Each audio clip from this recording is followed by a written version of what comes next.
Welcome to my YouTube channel beauty and wellness. आज हम बात करेंगे कॉन्ट्राइंडिकेशन के बारे में। जैसा कि आप जानते हैं, इसके पहले मैंने कॉन्ट्राइंडिकेशन पे एक वीडियो और अपलोड कर दिया है। अगर आपने वह नहीं देखा है तो पहले उसको देखिएगा, जिसमें मैंने वायरस, बैक्टीरिया, आँखों की रेडनेस के बारे में जानकारी दी है कि किस प्रकार से हम विपरीत दिशा को जान सकते हैं, या जो विरोधाभास होता है उसमें हमें उपचार देना चाहिए या नहीं देना चाहिए, या कस्टमर से यह बोलना चाहिए कि वह ठीक होने के बाद ही अपना उपचार कराएं, या फिर उनको घरेलू उपचार के बारे में जानकारी देना चाहिए। आज हम उसी के सेकंड भाग के ऊपर बात करेंगे, जो कि है हाल ही का घाव या 6 महीने तक पुराना घाव। हम जानेंगे कि किस तरीके से अगर किसी व्यक्ति को घाव है तो हमें उसका उपचार करना चाहिए, या उस समय उसके लिए कुछ समय वेट करने के लिए बोलना चाहिए। 6 महीने से कम पुराना घाव सौंदर्य उपचार को रोक सकता है या प्रभावित क्षेत्र से बचकर उन्हें सीमित कर सकता है। ताज़ा दाग को किसी भी अनुचित तनाव में नहीं डाला जाना चाहिए, जो चेहरे की सफाई, मालिश जैसे कुछ सौंदर्य उपचारों के परिणाम स्वरूप हो सकता है। टूटी हुई त्वचा को ठीक होने के लिए समय देना चाहिए, क्योंकि प्रभावित क्षेत्र को परेशान करने से स्थिति और खराब हो सकती है। पुराने निशानों का भी निरीक्षण किया जाना चाहिए, और यदि कोई लालिमा दिखाई देती है तो आपको उस क्षेत्र का इलाज करने से बचना चाहिए। जैसा कि आप इमेज में देख ही सकते हैं, इमेज में कट का निशान है। एक इमेज में 6 महीने पुराना, और एक इमेज में प्रेजेंट का निशान है जो कि कट का है।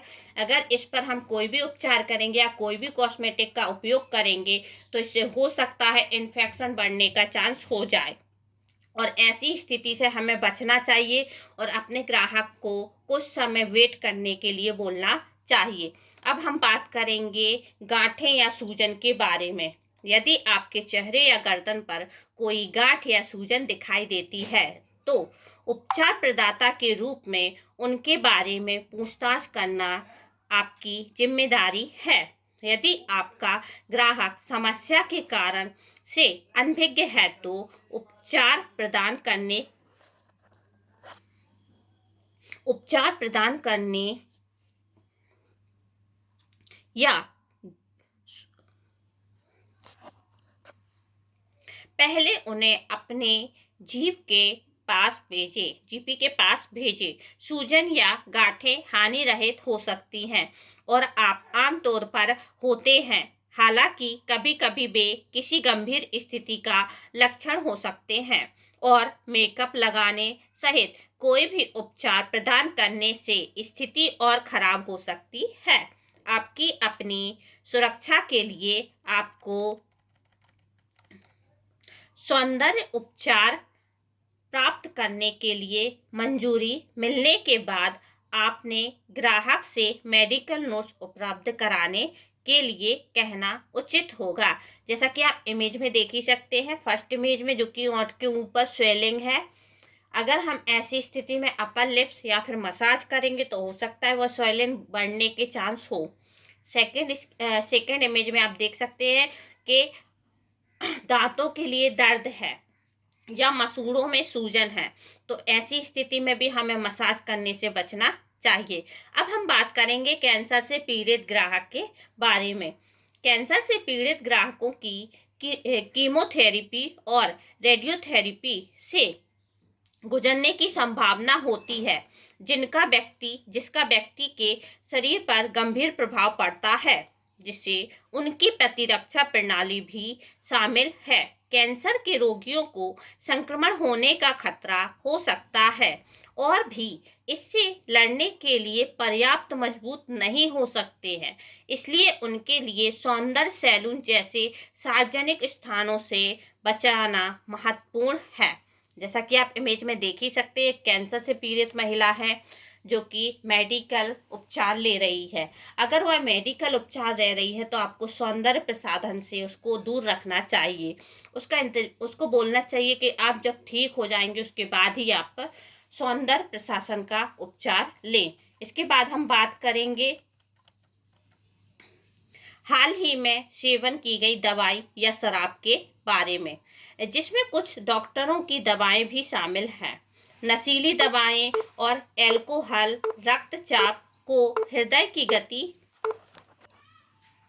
नशीली दवाएं और एल्कोहल रक्तचाप और हृदय गति पर महत्वपूर्ण प्रभाव डालते हैं।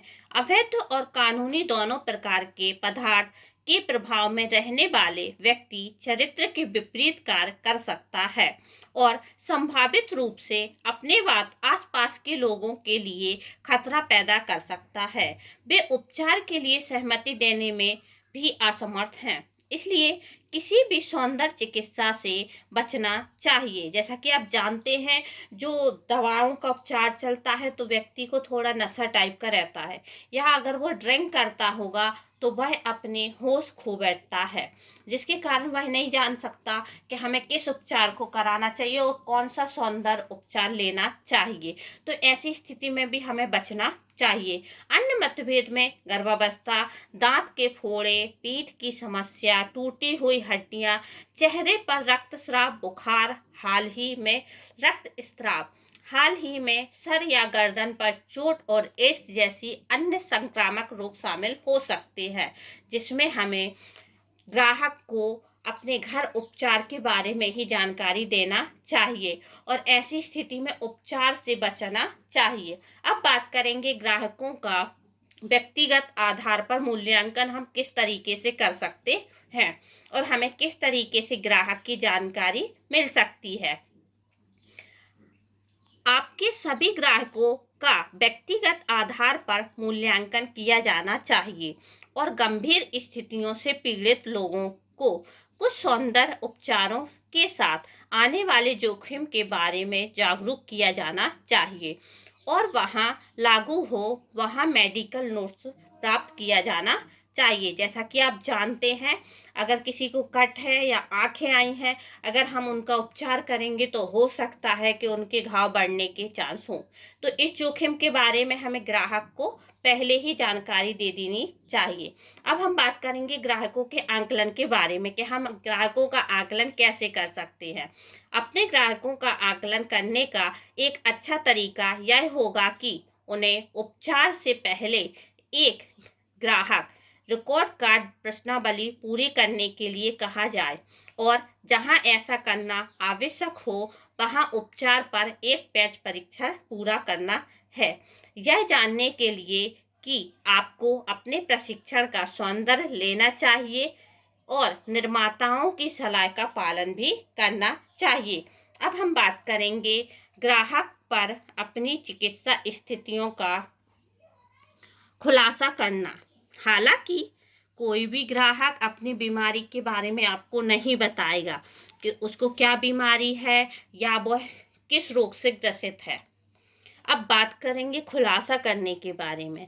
हालांकि आप हर एक ग्राहक पर अपनी चिकित्सीय स्थितियों का खुलासा करने के लिए भरोसा नहीं कर सकते हैं। उनमें से कुछ को यह पता ही नहीं होगा कि उनकी स्थिति उनके इलाज के तरीके को प्रभावित कर सकती है, इसलिए वे इसका उल्लेख करने के बारे में नहीं सोचेंगे, जबकि अन्य में अंतर्निहित स्थितियां हो सकती हैं जिनके बारे में वे नहीं जानते हैं। इसलिए हमें विरोधाभास करने से अच्छा है उनको हम जानकारी दें कि किस तरीके का उपचार लेना चाहिए और किस तरीके का नहीं। और जब ऐसी कंडीशन आती है तो उनको घर पर ही उपचार करना चाहिए। धन्यवाद। लाइक, कमेंट और चैनल को सब्सक्राइब करना ना भूलें और बेल आइकन पर ज़रूर क्लिक करें।